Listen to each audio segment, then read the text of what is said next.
En el verano de 1683, el destino de Europa pendía sobre una sola ciudad. Al este, el poderoso Imperio Otomano, con 300.000 hombres, una oleada de estandartes, cañones y acero avanzaba hacia Viena como la ira de Dios. Al oeste, 15.000 defensores, un puñado de soldados, sacerdotes y ciudadanos, de pie sobre muros derruidos, sin nada más que la fe y el fuego. Durante 60 días, la ciudad ardió bajo la luna creciente. Durante 60 noches, su gente luchó no por la victoria, sino por la supervivencia. Fue una guerra entre mundos, el Islam y la cristiandad, el imperio y la resistencia, la oscuridad y el amanecer. Y cuando el polvo se asentó, una verdad resonó a través de los siglos. Que el coraje, no la cantidad, decide el destino de las civilizaciones. Esta es la historia del segundo asedio de Viena. La batalla que salvó a Europa del borde de la conquista.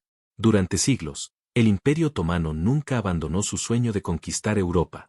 Y Viena era la puerta de entrada a ese sueño, la llave al corazón del continente. Más de 100 años antes, en 1529, el poderoso Imperio Otomano, bajo el mando de Zuleán el Magnífico, ya había intentado tomar Viena. Pero la lluvia, el barro y la feroz resistencia quebraron la gran fuerza del ejército. El asedio fracasó. Zuleán se retiró, dejando tras de sí miles de muertos y un sueño inconcluso. Ese recuerdo nunca murió. Para los otomanos, Viena seguía siendo una herida por cicatrizar, una victoria que aún esperaba ser reclamada. A finales del siglo XVII, el imperio aún era poderoso, pero sus fronteras comenzaban a tambalearse. Dentro de Europa, los reinos cristianos estaban divididos. Francia competía con los Habsburgo por el poder. Los estados católicos y protestantes desconfiaban entre sí. Era el momento perfecto para que una vieja ambición resurgiera. En Estambul, el sultán Mehmed IV soñaba con restaurar la gloria otomana. Pero fue su gran visir, Ka Mustafa Pasha, quien convirtió ese sueño en guerra. Era orgulloso, disciplinado y peligrosamente seguro de sí mismo. Creía que el destino mismo lo había elegido para terminar lo que Zuleán había comenzado. Le dijo al sultán: déjame tomar Viena y te abriré el camino a toda Europa. El sultán accedió y así comenzó una de las mayores campañas militares del siglo XVII. En la primavera de 1683, el imperio reunió fuerzas. Los jenízaros y los turbantes blancos marcharon junto a la caballería Sipay. Los jinetes tártaros, desde las escaleras, se unieron a ellos, aullando sus gritos de guerra bajo las banderas verdes del Islam. Ingenieros, mineros y artilleros lo seguían con carros llenos de víveres, pólvora y cañones. Casi 300.000 soldados se desplazaron hacia el oeste. No era solo un ejército. Era una nación en marcha. Su objetivo era claro: aplastar a los Habsburgo, capturar Viena y expandir la frontera otomana hacia el centro de Europa. Pero más allá de la conquista, se trataba de fe, orgullo y venganza. Al otro lado de la frontera, el emperador del Sacro Imperio Romano Germánico Leopoldo I dudó. Temía que las divididas potencias cristianas nunca se unieran a tiempo. Y cuando el avance otomano se acercó, abandonó Viena y huyó al oeste, a Linz. Dejó atrás solo 15.000 defensores y un hombre para liderarlos. El conde Ernst Rütiger von Starhemburg. Starberg era un hombre de voluntad de hierro. Sabía que las murallas eran viejas, la gente temerosa y las probabilidades imposibles. Pero también sabía lo que el sultán había olvidado. Los otomanos lo habían intentado una vez antes y habían fracasado. Y esta vez juró que Viena volvería a resistir. Selló las puertas. Llamó a todos los ciudadanos a las armas. Los hombres llenaron sacos de arena y transportaron ladrillos a las murallas. Las mujeres llevaron agua y provisiones a los soldados. Los niños trajeron pólvora a los cañones. El sonido de los martillos y las campanas de las iglesias resonó por las calles. El 14 de julio de 1683, el horizonte se volvió negro. El ejército otomano había llegado. Hileras de tiendas cubrían las llanuras como un mar de tela blanca. Los tambores retumbaban como truenos en el valle. Y en el centro se alzaba un gran pabellón verde. El cuartel general del mismísimo Ka Mustafa Pasha. Esa noche, los vieneses vieron cómo se alzaban los incendios más allá de las murallas. El aire olía a humo y miedo. Algunos rezaban, otros lloraban. Y al amanecer, el primer cañón disparó. La tierra tembló. El segundo asedio de Viena había comenzado. La ciudad estaba rodeada, pero aún no derrotada. Música, A mediados de julio de 1683, Viena era una ciudad atrapada entre la tierra y el fuego. El ejército otomano la rodeaba por todos lados. Un océano viviente de tiendas, estandartes y soldados se extendía hasta el horizonte. Cada día, la tierra temblaba bajo el estruendo de los cañones. Cada noche, el cielo ardía rojo por las interminables hogueras. Dentro de las murallas, el conde Starberg combatía no solo al enemigo exterior, sino también al miedo interior. Dividió la ciudad en sectores de defensa, asignando cada puerta de cada muralla a un capitán. Los ancianos patrullaban las calles. Las mujeres llevaban agua y piedras a los bastiones. Los niños trabajaban como mensajeros, llevando mensajes y pólvora. Nadie permanecía inactivo. Viena se había convertido en una fortaleza hecha de fe. El primer bombardeo otomano comenzó el 17 de julio. Las balas de cañón impactaron contra las torres, destrozando tejados y casas. Los ciudadanos aprendieron a vivir con el sonido, el profundo estruendo, la polvareda que caía, los gritos lejanos de los heridos. Y durante todo aquello, las campanas de las iglesias seguían repicando, recordando a la ciudad que aún había vida entre las explosiones. Kara Mustafa observaba desde su gran pabellón verde, mantenía la calma, la paciencia, la certeza de la victoria. No quería destruir Viena. Quería conquistarla entera. Una joya para el sultán, no una ruina. Así que ordenó a sus ingenieros que cavaran, no que cargaran. Sus mineros excavaron bajo las murallas, llenando túneles de pólvora para volar las defensas. Cada día, sus trincheras se acercaban más. Cada noche, los defensores contraatacaban con incursiones y contraminas. Luchaban en la oscuridad, en las profundidades de la tierra, donde el aire era tenue y cada sonido resonaba como un susurro del infierno. A veces, los mineros se encontraban bajo tierra, mirándose a la cara a la luz de una sola antorcha, y luego luchando con cuchillos y picos en el polvo asfixiante. A principios de agosto, los suministros de la ciudad escaseaban. La comida estaba racionada. Los caballos eran sacrificados para obtener carne. El agua se volvió espesa y fétida. La enfermedad se extendió. El olor a podredumbre impregnaba las calles, pero nadie hablaba de rendirse. No mientras Starberg permaneciera en las murallas. El propio conde estaba herido. Una bala de almizcle le atravesó el hombro, pero se negó a descansar. Caminaba por las murallas todas las noches, saludando a los soldados por su nombre, con el brazo vendado sangrando a través de su abrigo. Cuando flaqueaban, les decía, aguanten. La ayuda llegará, incluso cuando él mismo no estaba seguro. Fuera de las murallas, los pacientes de Kara Mustafa empezaban a debilitarse. Habían pasado semanas. Sus hombres morían por miles de enfermedades y agotamiento. Las trincheras se llenaron de agua de lluvia y barro. Pero se negó a ordenar un asalto total. Quería que Viena cayera por miedo, no por fuego, para rendirse y glorificar su nombre para siempre. Sus oficiales le rogaron que atacara. Los comandantes genízaros advirtieron que la moral estaba decayendo, pero el orgullo del gran visir pudo más que su cautela. Creía que la ciudad pronto se derrumbaría por sí sola. Se equivocaba. Lejos, al norte, la noticia de la desesperación de Viena llegó a Polonia. El rey Juan III Soís, soldado y estratega conocido por derrotar a los otomanos años antes, leyó la súplica de ayuda del emperador. Comprendió lo que estaba en juego. Si Viena caía, el Imperio Otomano abriría las puertas a toda Europa. No habría Polonia, ni Alemania, ni cristiandad. Así que reunió a sus nobles y caballeros, y habló con fuego en la voz. Viena es el muro que nos protege a todos. Si cae, caemos con ella. En cuestión de semanas, su ejército estaba en marcha.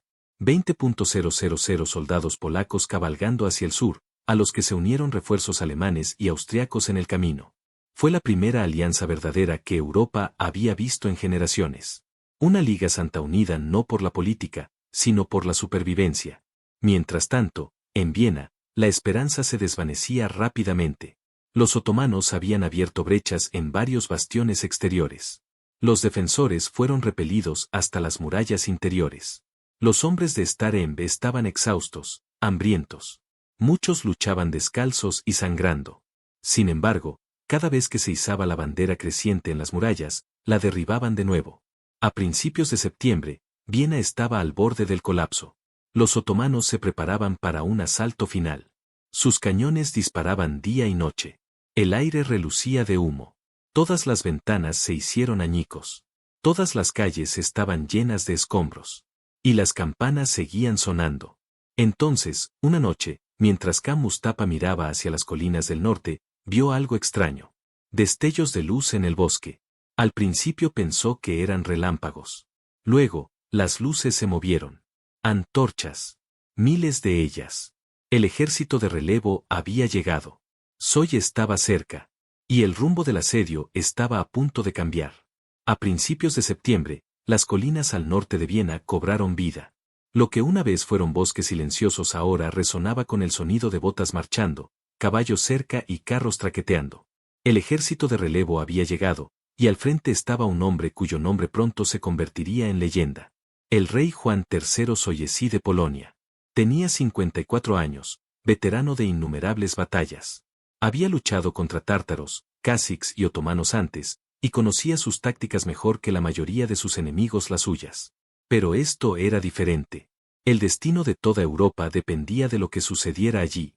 La alianza que él comandaba era vasta y frágil. Estaba formada por hombres que antaño habían luchado entre sí. Alemanes, austriacos, polacos y húngaros, ahora unidos por primera vez en la historia reciente.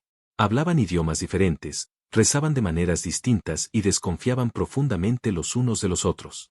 Pero para esta batalla, compartían la misma creencia: Viena no debía caer. Así que Biesi se reunió con el duque Carlos del Rena, el comandante imperial en la llanura norte. Su apretón de manos selló la alianza. Decidieron atacar desde las colinas de Kalimberg, una alta cresta que dominaba el campamento otomano. Desde allí, podrían atacar desde arriba, sorprendiendo al enemigo que creía que la victoria ya era suya.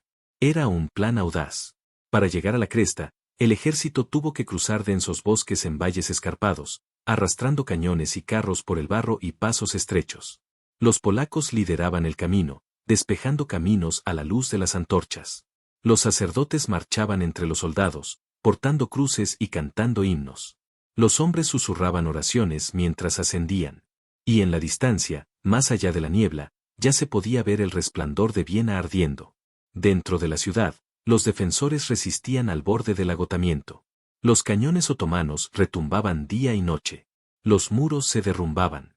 Los heridos llenaban todas las iglesias. Los cuerpos yacían sin enterrar en las calles. El olor a humo, sangre y muerte flotaba en el aire. En la noche del 11 de septiembre, un soldado en la muralla norte creyó ver algo en la oscuridad. Luces tenues, pequeños puntos parpadeantes que se movían entre los árboles. Parpadeó, sin saber si era real. Entonces aparecieron más luces, cientos, luego miles. Las campanas de Viena empezaron a sonar con furia. Los defensores se gritaban unos a otros y, por primera vez en meses, sus voces no transmitían miedo, sino esperanza. Fuera de las murallas, Kara Mustafa también vio las luces.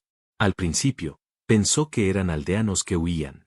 Entonces llegó el sonido. Tambores lejanos, trompetas y el estruendo de cascos. La comprensión lo golpeó como un mazazo. La alianza cristiana estaba aquí. Los ejércitos de Europa marchaban desde el bosque a su encuentro. Llamó a sus comandantes y ordenó al campamento que se preparara para la batalla. El asedio, tras 2 largos meses, estaba a punto de convertirse en una guerra a gran escala.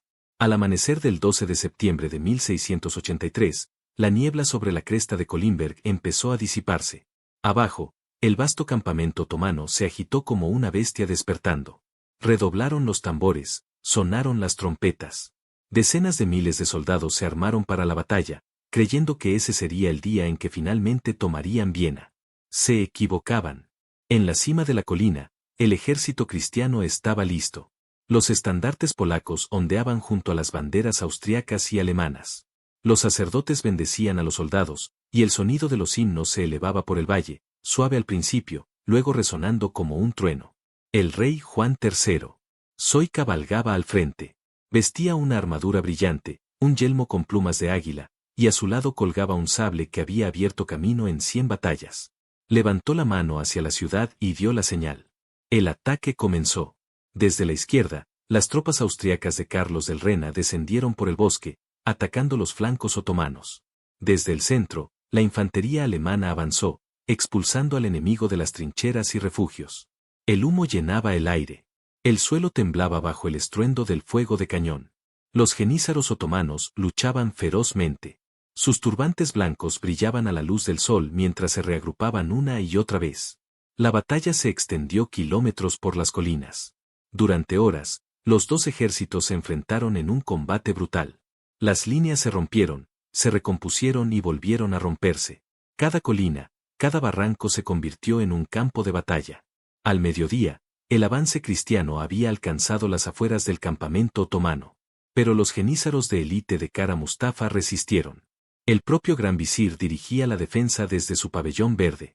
Tranquilo pero furioso, ordenaba contraataques con oleada tras oleada de hombres.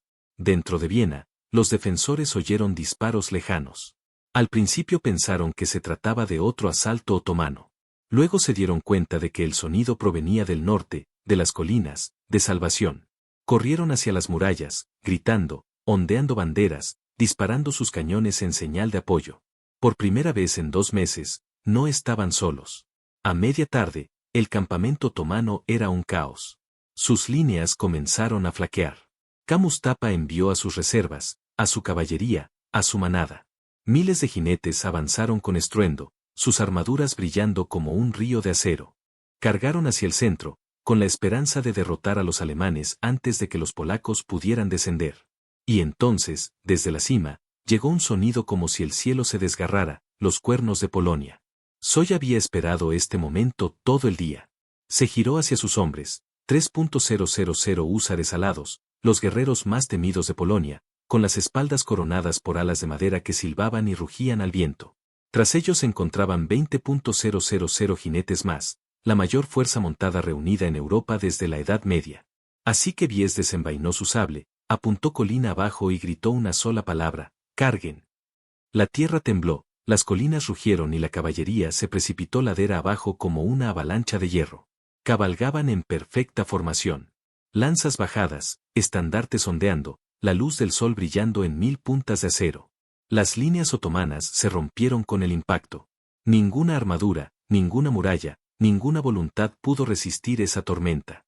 En menos de media hora, la mayor carga de caballería de la historia europea atravesó el campamento otomano en dirección al pabellón verde de Kara Mustafa. El gran visir intentó reanimar a sus hombres, pero el pánico ya se había apoderado de ellos. Los jenízaros retrocedieron. La caballería huyó. Las tiendas ardieron. El campo se convirtió en caos y humo.